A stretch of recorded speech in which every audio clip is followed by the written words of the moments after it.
The title of the book puts together men of the community and the church ministry. It is maybe a good occasion, for this year has been declared Priest's Year, so we can reflect a little on what may mean the church ministry, which needs and requires renovation. It must be said that such ministry implies service, ministrare in Latin, and therefore those who are the ministers of the church must have rather an image of servers and not an image of dignity. Traditional theology has shed upon priests a kind of holiness, the holiness of Christ, and has therefore kept the aspects of dignity of the resurrected one. There cannot be an image of Christ if there is not before an image of Jesus, and Jesus is a man that gave his life fully, and therefore, looking upon what has been the theology of the ministry, one realizes that it was an ecclesiological conception rather than a Christological one.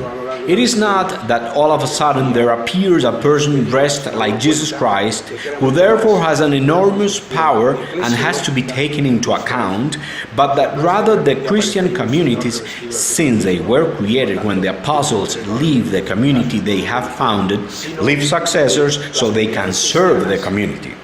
That is the reason of the book title. They are men from the community.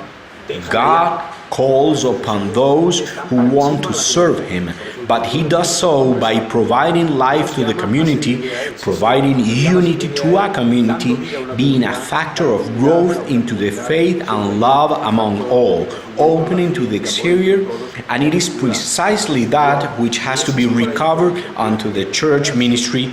For it is nowadays so much into fashion, the anecdote of an Australian bishop, Robinson, who was in charge of the Episcopal Conference of his country and who had to review the pederasty cases and their reasons.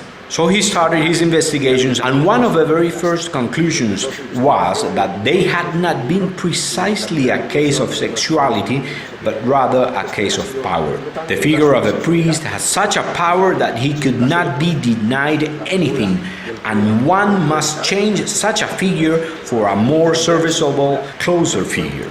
The dignity of Jesus is a kind of dignity that is close to men. The religious dignity we imagine is a dignity that moves away from men. So we have to make that reversion during this Priest's Year so it can be and turn into what Jesus desired.